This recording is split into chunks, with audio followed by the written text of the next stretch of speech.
Framing our world, we've made some distinct choices, a clear picture of where we want to go with a sprawling narrative, and now we're ready for our protagonist. In this world we've made, only the strong, the hardened, and the merciless survive. But a ray of hope comes in our fair hero. Getting a hero that's a right fit for our world is the most important decision we make as storytellers. So, let's make a Frankenstein. I'm author DC Ferguson, and this is the Worldbuilding Dojo. As always, before we get started, I just want to let you guys know if you like the channel, throw the Master of Kung Fu and Friendship some love, and sign up for my newsletter. You'll get updates on what I'm working on both books and with the channel, and every newsletter has some links to some really cool authors you should know about. So, we're going to do something this week we've never done before, but I feel like we need to break this up. As such, this week's episode, we're going to be talking about single character protagonists and how to build them. Next week will be part 2, where we discuss team-driven protagonists. So, this week you get Spider-Man, next week you get the Guardians of the Galaxy. You're going to be surprised how different they are in construction. So, we can't talk about creating a protagonist without addressing the elephant in the room, tropes. Tropes are like a seductive ex-lover. They're familiar, and we know how to work with them. Everyone knows what to expect, so it's safe. But remember that our ex-lover tropes isn't exclusive with us. Sometimes, tropes go dancing with cliches, and if you're not careful, you'll end up dating them both. So, let's explore our trope-ridden heroes. By far, the most common one that walks the hero's journey is the One. Again, we're talking about Neo, Luke, all our usual suspects show up. The world was miserable. Something within it wasn't right. And then the One came along, as foretold by the prophecy. One with a power so great they could vanquish the evil from the land. Is this a bad thing that you want to do this yourself? Nope. I did it too. So, the tale of the One is as old as time. It's Gilgamesh, it's Hercules, it's King Arthur. None of us are going to say that Hercules and Arthur are the same person, the same story, or the same world. We can love all of their tales, none of them, or just get it a la carte, but the point is, we can have very distinctly different experiences with these stories despite the lone, once-in-a-generation hero rising from obscurity to become legend. Every time we're telling these stories, we are reciting back to each other the legend of the ideal hero, the one we all aspire to be, to worship, to find within ourselves. It's the most classic of all morality plays. Even in our heroes' faults, they are a reflection of us, and a lesson, all in one. Now, in the intro, I said we're building a Frankenstein, and that's exactly true. The beliefs and values combined with the faults you assign to your protagonist is what shapes them as a reflection of us, or a reflection of your world. They are the product of countless generations that came before them, to rise above all of us as something new, but they're still one of us, you see? Superman is the best of us because he has all of our morals and integrities that is restraining the power of a god, not because of his powers themselves. You see how that works? So, when we're creating the hero, economic class doesn't matter, from the street orphan to the boy with the silver spoon in his mouth. Gender doesn't matter, race doesn't matter. Anyone can be a hero as long as they represent that it factor that makes them rise above us all. Now, for constructing a hero, I'm going to revisit some advice that I gave you many, many moons ago back in this video, to say that rules, tenets, traditions, political beliefs, values, religion, humans take them all like they're at a buffet. We grab what we want and we leave the rest. For this type of hero, the One is defined by the belief that whatever is wrong, it must be righted, and they will gain the power to do so through hard work and training, plus a little luck and natural gifts. Even in a darkened world where kindness, love, and all the positive, mushy feels have gone away, this hero will use those good vibes to rise against the darkness. These heroes are not without fault, but part of their journey will undoubtedly bring them face to face with their flaws, or another hurdle to overcome before they're truly ready to vanquish the evil. Sometimes, that may cost them everything, and that brings us to our next heroic trope. If we think of our heroes as being turned on dials, it helps to visualize the kind of hero we're creating. The sacrificial hero is not functionally that different from the one, with a major exception. Their idealism is much higher than their self-preservation. These heroes are not going into the fight of their lives, they're using their very life as a weapon. There are many reasons why a protagonist does this, but pretty much universally, they're idealists that believe that the better world they leave behind is more important than their own life. These people are martyrs, so dedicated to their belief that they'll do anything for it. Typically, this relies on strong familial bonds of love, like Bruce Willis's character in Armageddon, or Neo's sacrifice to humanity in Matrix Revolutions. Now, let's compare and contrast both of these to see how they serve their narratives. Bruce Willis's character in Armageddon is faced with the extinction of all life on Earth, but more specifically, his daughter that he loves more than anything. Faced with an impossible situation, he decides to prevent his daughter's boyfriend from making the sacrifice and does so himself. Now, there are significant ramifications to this plot point in the film. If Ben Affleck's character is the one to make the sacrifice, then he is not only the main character, but also this film is a romance. You, as a writer, would play up the love between him and his girlfriend and the tragedy of this love being taken away. The power of love narrative makes this a romance. When Bruce Willis does it instead, it becomes a drama. He has decided to pass the torch of taking care of his daughter to her boyfriend, a generational shift that makes this a sacrifice of a promise that life goes on. His grandchildren will have a place to grow up in because he gave this happy couple a chance. See how the dynamic of your narrative changes like that?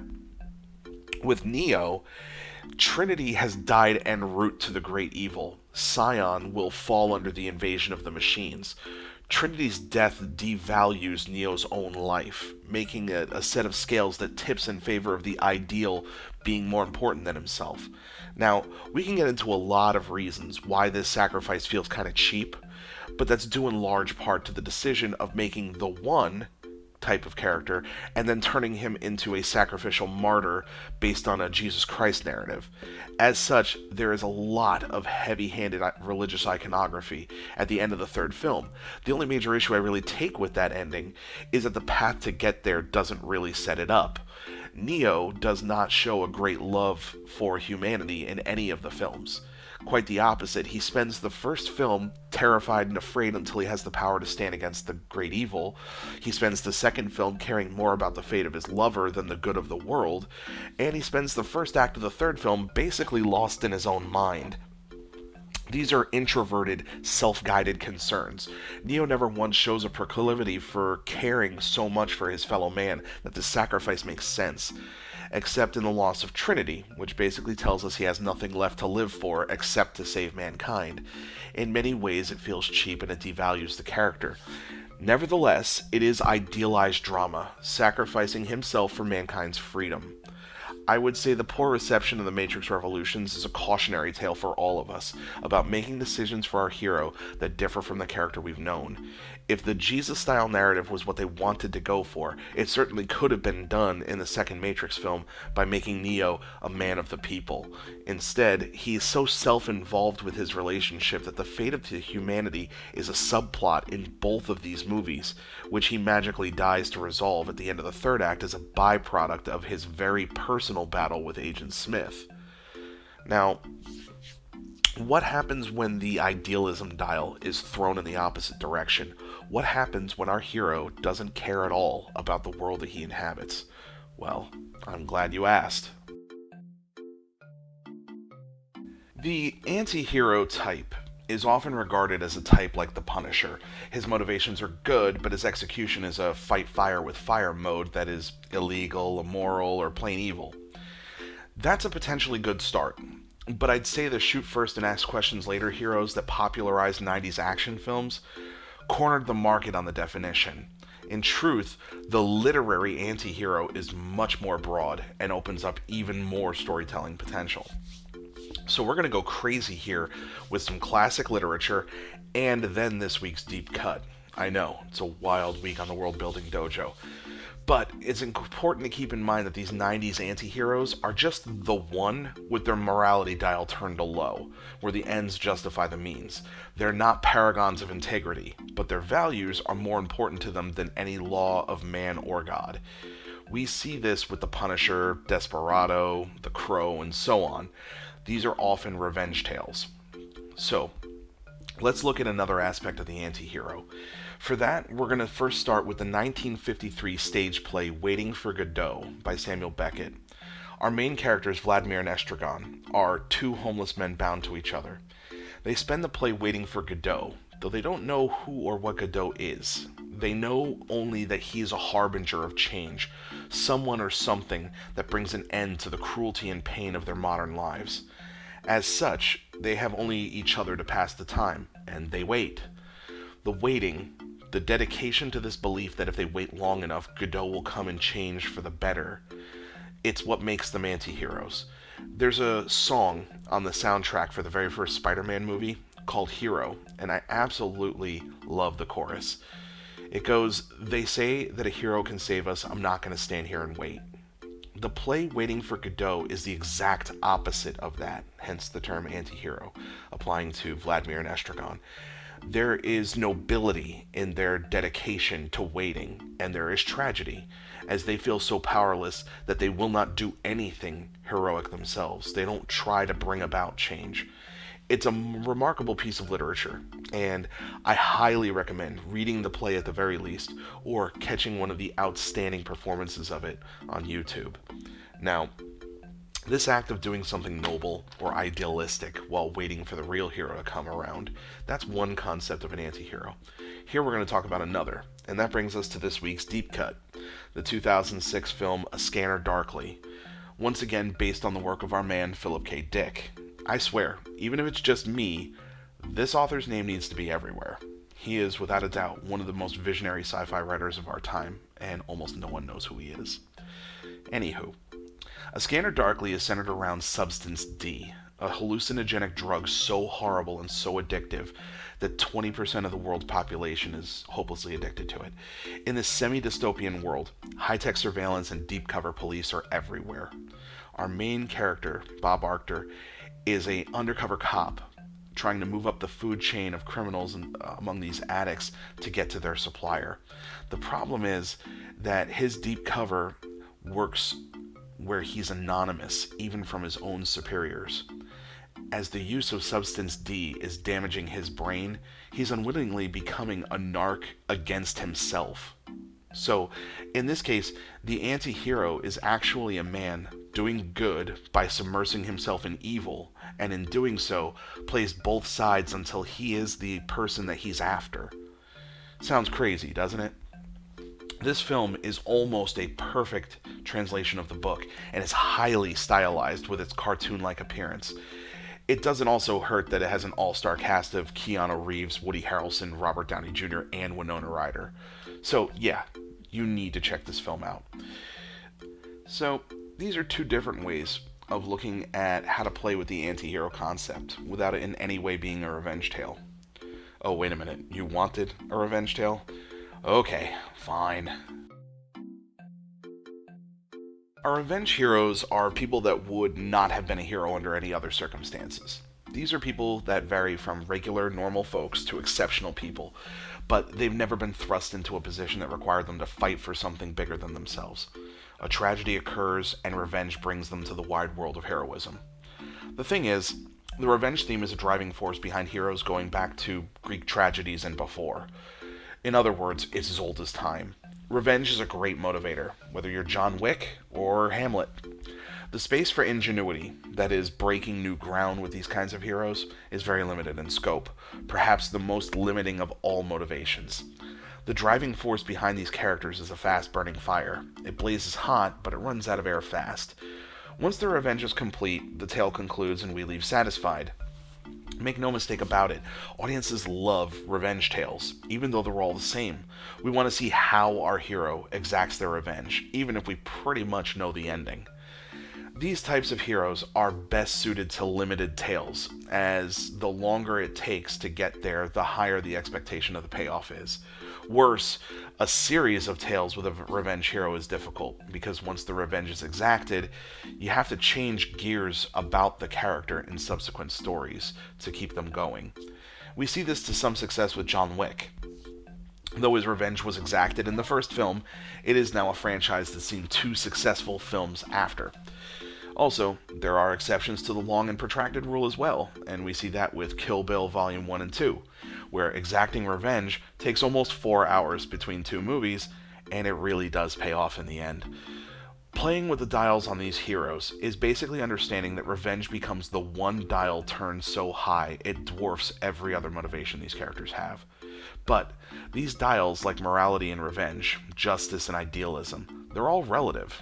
Let's discuss. Lately, we've been talking a lot about what composes our society and the culture of our fantasy world, what makes it tick.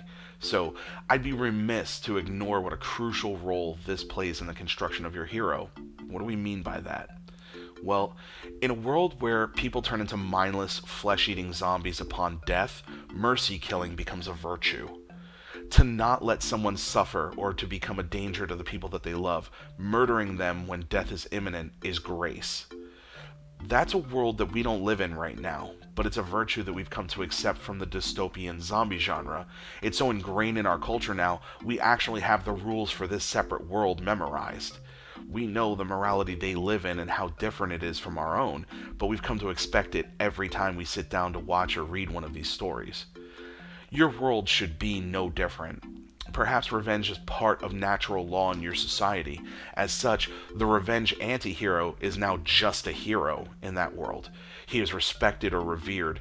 His path is made easier by those that offer assistance for his noble quest.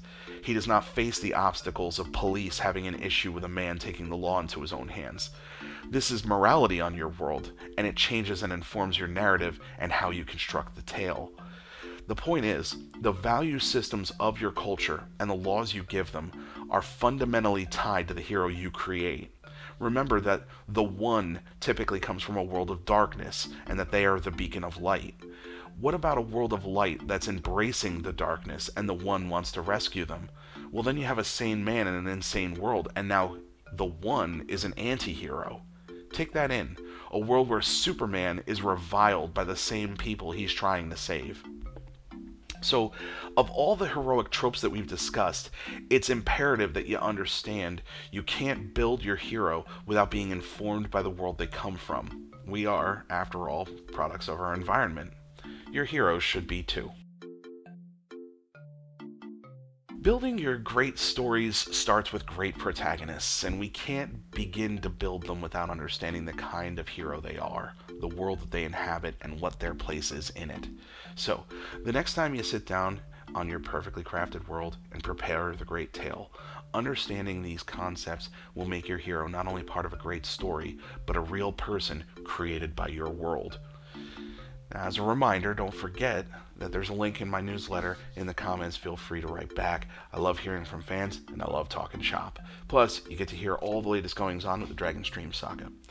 Don't forget to like and subscribe to hear about new videos, and as always, I'm DC Ferguson. Now have fun and get crafting.